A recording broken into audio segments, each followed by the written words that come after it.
जय हिंद दोस्तों, स्वागत है आप सभी का। दोस्तों आज हम लोग का चैलेंज का छठा दिन है और आज हम लोग साधारण ब्याज पढ़ने वाले हैं, यानी कि सिंपल इंटरेस्ट। ठीक है। और हाँ, आज थोड़ा आप लोगों को थोड़ा अजीब लग रहा होगा, थोड़ा मैं नीचे हूँ। ठीक है, थोड़ा मतलब कि घर पे वीडियो बना रहा हूँ और ये तीसरा वीडियो है यही चीज़ का, सेम टॉपिक का ये तीसरा वीडियो बना रहा हूँ। जानते हैं क्यों?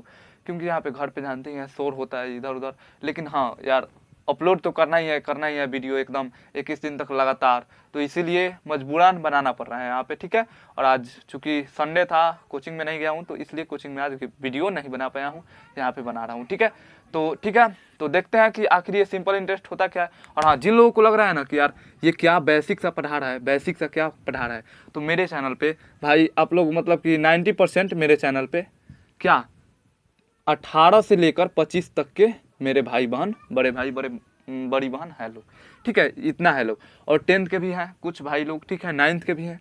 ठीक है, तो ये लोग भी हैं, लेकिन इन लोगों को लगता है, इन लोगों को कि हमको भाई सब आता है, लेकिन इसमें से मैं दावा के साथ कहता हूँ कि 60 या 70%, 65 या 60 कह सकते हैं, 60 से 70%, यानी कि 60 से 70% ऐसे मतलब कि है लोग, ऐसे मतलब कि क्या कह सकते हैं, व्यक्ति हैं लोग जिनको मैथ में बेसिक मैथ पूरा कंफर्म नहीं है, पूरा कंफर्म बेसिक मैथ नहीं है। और वही ये सोचते हैं कि यार हमको पूरा कंफर्म है, और वो ऐसे ही बस पढ़ रहे हैं, क्या कंपटीशन की तैयारी कर रहे हैं बस, क्या कर सकते हैं, वो किसी ना किसी कोर्स से जुड़े हैं, वैसे ऐसे ही पढ़ रहे हैं।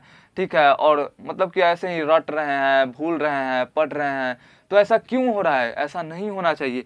जब आप ये 21 दिन तक लगातार कर लीजिएगा ना, तो उसके बाद आप खुद मैथ में मतलब बनाने लगिएगा, उसके बाद सोचने लगिएगा कि आगे कैसे बनेगा। नहीं बनना है तो कहाँ पे कौन सा फॉर्मूला अप्लाई करना है, ये 21 दिन आप पढ़िएगा तभी आपको समझ में आएगा। अगर आप पहले से पढ़े हैं ये सब तो ठीक है, एक बार और रिवाइज हो जाएगा, लेकिन आप ये समझ रहे हैं कि ना भाई हमको तो पूरा आता है, हमको पढ़ने की ज़रूरत नहीं है, तो ये गलत बात है।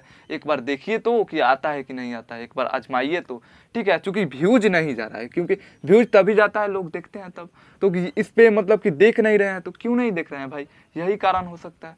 ठीक है, तो अगर नहीं है कारण, आपको आता है तो ठीक है, कोई बात नहीं है, लेकिन आपको है कि हाँ हमको नहीं आता है और इस वजह से आप नहीं पढ़ रहे हैं, समझ रहे हैं कि हाँ मुझसे कम उम्र का व्यक्ति मुझे बता रहा है, तो ये भी बहुत गलत बात है। ठीक है, तो इनको खैर बात छोड़िए, कभी ना कभी ये वीडियो मेरा जरूर ज़्यादा से ज़्यादा लोग देखेंगे, इसलिए मैं अच्छा से ही बनाऊंगा। कोई इसमें नहीं है, 21 दिन तक जो भी बनाऊंगा एकदम दिल से बनाऊंगा, नहीं तो वीडियो नहीं बनाऊंगा। देखिए आज हम लोग क्या पढ़ने वाले हैं, साधारण ब्याज। तो यहाँ पे हम लोग क्या, ये फॉर्मूला जितना होता है उसको सबको भूल जाइए, जितना फॉर्मूला होता है सबको भूल जाइए।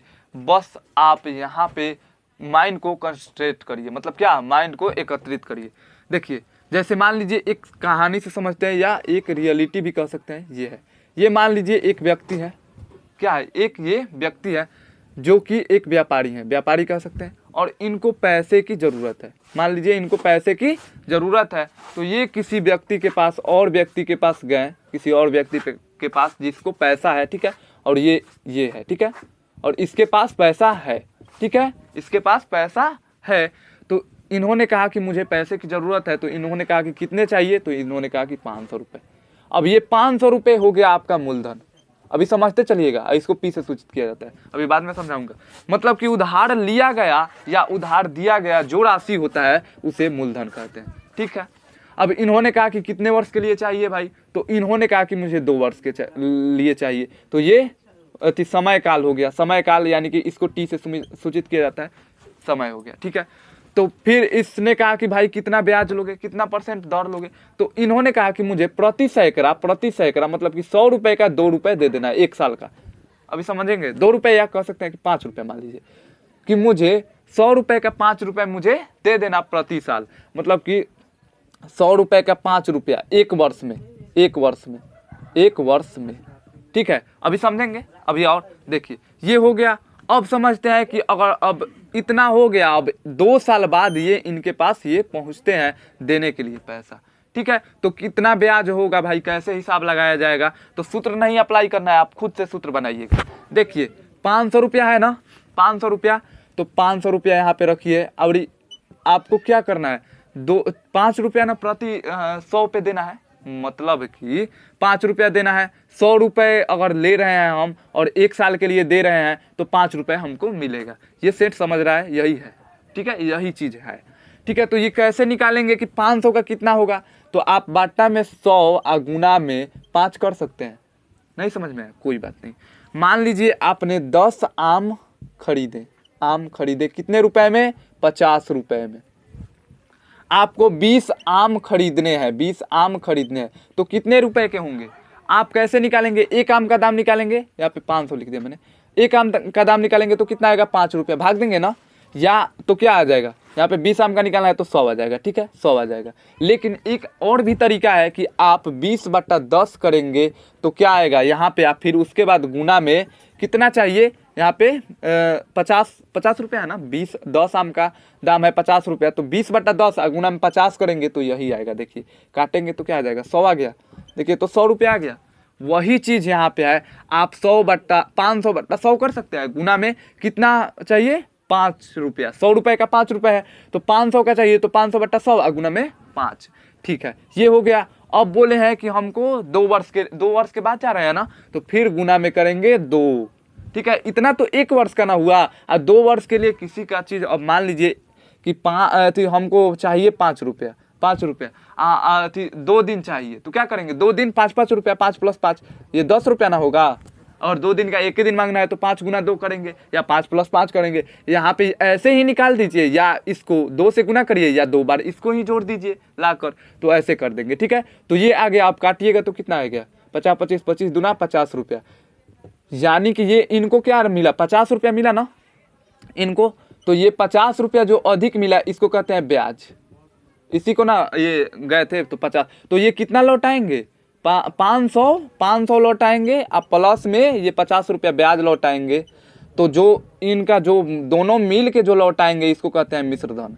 मिश्रधन क्या कहते हैं, मिश्रधन कहते हैं, इसको ए से सूचित किया जाता है। इसको मूलधन कहते हैं, पी से सूचित किया जाता है, इसको समय कहते हैं, टी से सूचित करते हैं, ठीक है। इसको 5 रुपया प्रति सेकंड है ना, इसको दर कहते हैं, और इसको आर से सूचित करते हैं, ठीक है। और यहाँ पे ये जब ये मूलधन और प्लस में ब्याज दोनों मिलाकर जब देने जा रहे हैं इसको, इस व्यक्ति के पास, तो कितना हो रहा है, 550 रुपया, तो यानी कि मिश्रधन क्या हुआ, 550 रुपया आपका मिश्रधन हुआ।